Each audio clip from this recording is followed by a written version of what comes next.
Hello, salam leadership wisdom bersama Daniel Ronda. Apa kabar saudara? Saya harap saudara masih menikmati podcast ini walaupun lama saya tak mengisi podcast ini karena berbagai kesibukan pelayanan yang terjadi.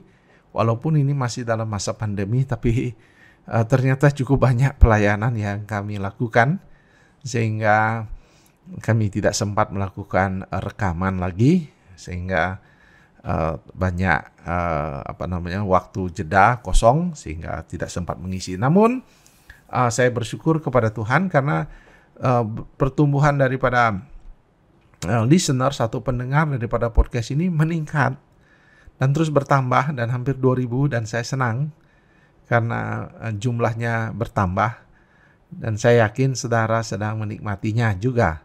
Hari ini saya akan hadir kembali dan mudah-mudahan yang saya akan lakukan lagi dalam podcast ini adalah sesuatu yang berseri tentang pertumbuhan gereja.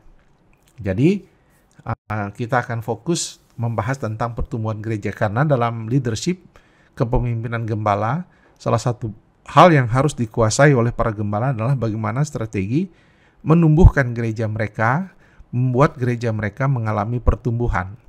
Karena dalam leadership tentu bukan hanya soal kemampuan memimpin, tetapi juga kemampuan membuat gereja mereka mengalami pertumbuhan. Nah, itulah yang menyebabkan saya membahas hal ini. Jadi, saya berharap saudara akan menunggu, menikmati, dan kiranya apa yang saya sampaikan, baik hasil-hasil riset, pandangan para pakar, dan termasuk opini dan pandangan saya sendiri akan menjadi suatu yang bermanfaat bagi saudara-saudara, terutama juga bagi para gembala, dan materi ini juga disiapkan untuk didiskusikan oleh mahasiswa saya di kelas doktoral yang akan kuliah pada bulan depan. Jadi mereka juga saya harap memberikan respon atau reaksi atas apa yang saya bahas pada podcast ini tentang pertumbuhan gereja. Jadi seri pertumbuhan gereja akan cukup panjang, mudah-mudahan mungkin sampai 15 sampai 16 seri, tapi saya berharap saudara akan menikmatinya. Nah, sekarang saya akan membahas di pertumbuhan gereja, seri pertumbuhan gereja yang pertama ini tentang hakikat daripada pertumbuhan gereja itu. Jadi kalau kita melihat bahwa ilmu pertumbuhan gereja di mata kuliah sekolah teologi bukanlah ilmu yang lama atau mungkin ilmu klasik yang sejak awal sejarah gereja sudah ada atau sejak adanya reformasi atau sekolah-sekolah teologi belum ada itu. Ini sesuatu gerakan baru.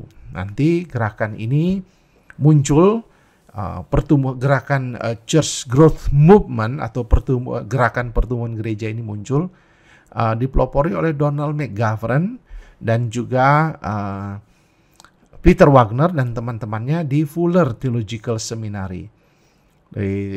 Mereka adalah mantan misionari di India lama dan mereka lalu pulang ke Fuller, mengajar di sana dan mulai mengembangkan namanya Church Growth Movement atau gerakan pertumbuhan gereja yang mulai populer di tahun 70-80 dan banyak orang dari seluruh dunia belajar gerakan pertumbuhan gereja.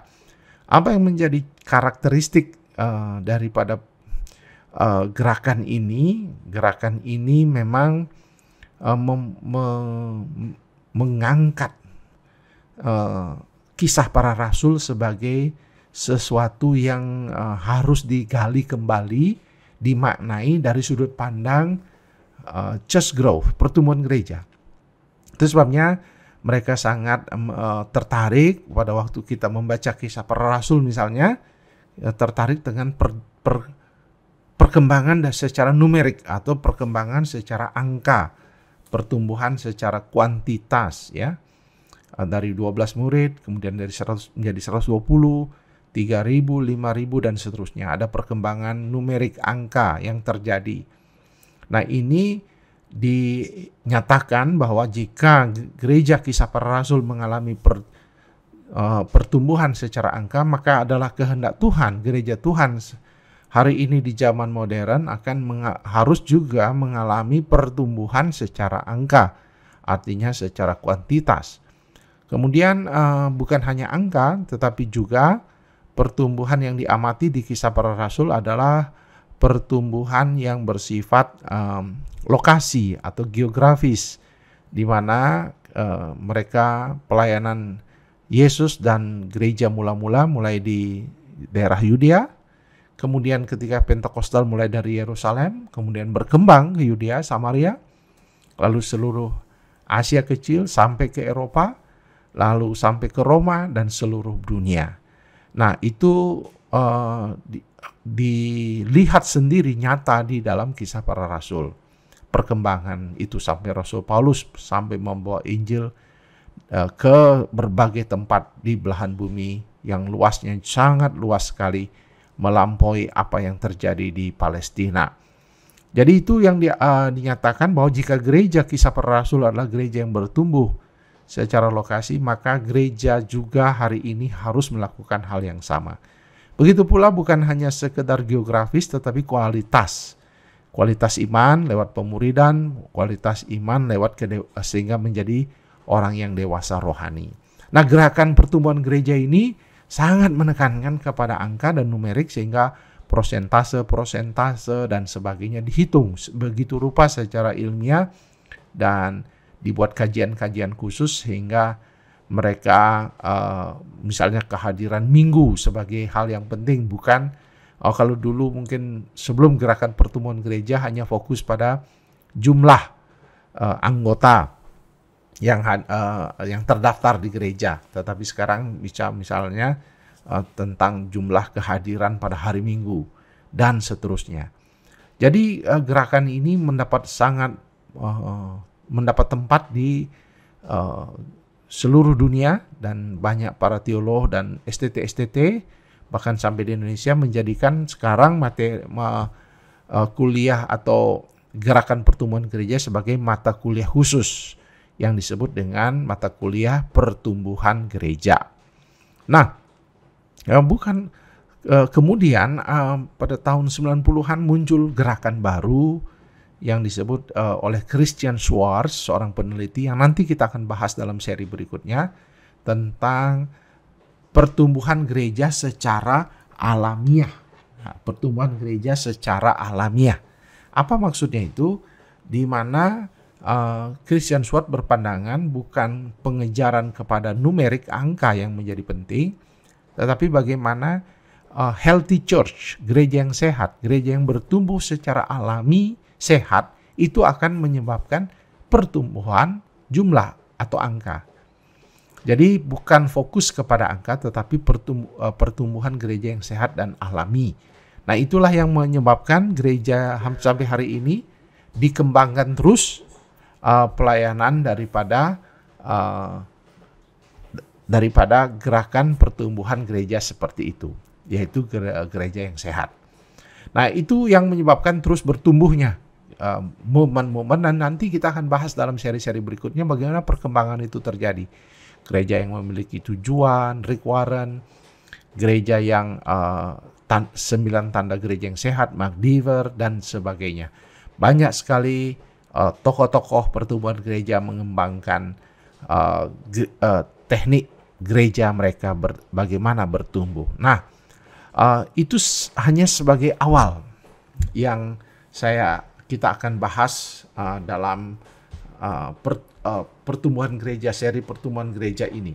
Nah, sebelum kita melangkah kepada seri-seri berikutnya dalam hakikat pertumbuhan gereja ini, saya mau mengajak saudara untuk melihat apa sebenarnya maksudnya definisi pertumbuhan gereja.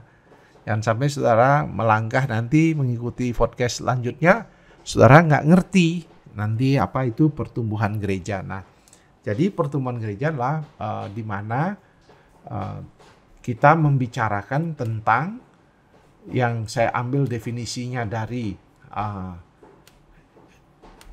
American Society for Church Growth atau ASCG. Jadi pertumbuhan kelompok para pakar tentang di Amerika Serikat tentang pertumbuhan gereja mengatakan bahwa pertumbuhan gereja adalah disiplin ilmu. Jadi disiplin ilmu yang secara seksama menginvestigasi natur dan fungsi dari gereja atau sifat dan fungsi gereja. Jadi kalau kita belajar pertumbuhan gereja, kita mempelajari apakah hakikat atau sifat dan fungsi daripada gereja. Sebab kalau kita tidak tahu sifat dan fungsi gereja, tentu kita tidak bisa bicara pertumbuhan gereja. Selanjutnya, disiplin ilmu juga yang membahas, menginvestigasi penanaman dan multiplikasi gereja. Bagaimana melakukan penanaman dan melakukan perlipat gandaan, multiplikasi. Jadi kalau kita bicara pertumbuhan gereja, maka kita bicara soal church planting dan church multiplication. Jadi penanaman dan juga pelipat gandaan. Lalu pertumbuhan gereja juga disiplin ilmu yang membahas kesehatan gereja. Jadi natur dan fungsi gereja dibahas, penanaman dan multiplikasi gereja dibahas, kesehatan gereja dibahas, di mana mereka secara spesifik mengimplementasikan secara efektif amanat agung Yesus Kristus untuk menjadikan segala bangsa murid Tuhan. Itu yang terdapat dalam Matius 28 ayat 18 sampai ayat yang ke-20. Sehingga kalau kita melihat pertumbuhan gereja itu bukan hanya bicara soal sederhana kuantitas, kualitas, dan geografisnya atau ekspansi secara lokasi penyebaran, tetapi ada yang lebih dalam lagi soal teologi gereja. Jadi kalau kita mau membahas pertumbuhan gereja, saudara harus tahu dulu teologi gereja, apa fungsi gereja, dan kemudian selanjutnya bagaimana cara melakukan penanaman gereja, melakukan multiplikasi gereja, sehingga gereja itu menjadi sehat. Lalu dari situ baru kita bicara dampaknya, yaitu pertumbuhan secara kuantitas, kualitas, dan juga bagaimana penyebarannya. Jadi kita tidak hanya membahas angka terlebih dahulu, tetapi kita membicarakan hal-hal yang esensial terlebih dahulu. Nah, itulah pengertian daripada pertumbuhan gereja. Sehingga gereja, kalau kita membicarakan pertumbuhan gereja, maka kita harus membahas yang prinsip ini. Ya, saudara harus mengetahui 3 prinsip ini. Nah, itu dulu yang saya ingin bahas. Apa yang saya ingin katakan dari seri pertama ini, bahwa dari seri pertama ini saya ingin mengingatkan para pemimpin untuk mengerti betapa pentingnya pertumbuhan gereja itu dipelajari oleh para pemimpin. Yang berikutnya, pertumbuhan gereja bukan soal bicara angka-angka, bukan bicara hasil, tetapi pertumbuhan gereja berbicara teologi yang mendalam tentang hakikat daripada gereja, fungsi daripada gereja, tujuan gereja. Lalu teologinya sudah ditanam dengan baik, lalu menghasilkan saudara pengertian yang dalam tentang teologi gereja. Tanpa teologi gereja yang benar, kita tidak akan belajar pertumbuhan gereja dengan benar. Yang berikutnya adalah kita harus bicara tentang church growth dan church multiplication. Karena kalau tidak punya konsep penanaman teologi penanaman gereja yang benar, kita akan ambil gereja jemaat orang. Kita akan melakukan hal-hal yang tidak etis. Penanaman gereja membutuhkan suatu strategi khusus baru, dan kita menggarapnya, lalu bagaimana kita mengembangkannya. Lalu yang terakhir, bagaimana kita mengembangkan apa yang kita sudah tanam, apa yang kita sudah kembangkan menjadi gereja yang sehat, healthy church. Nah, itulah fokus daripada hakikat pertumbuhan gereja. Jadi tolong diingat itu. Jadi bukan soal pertumbuhan gereja bicara angka, tetapi bicara hal-hal yang sangat prinsipil, teologi, dan juga kesehatan gereja. Kiranya Tuhan akan memberkati podcast ini. Saudara mendengar seri pertemuan gereja yang pertama, nanti tunggu seri yang kedua, ketiga, dan seterusnya. Selamat melayani dan menumbuhkan gereja di mana saudara melayani. Tuhan memberkati saudara.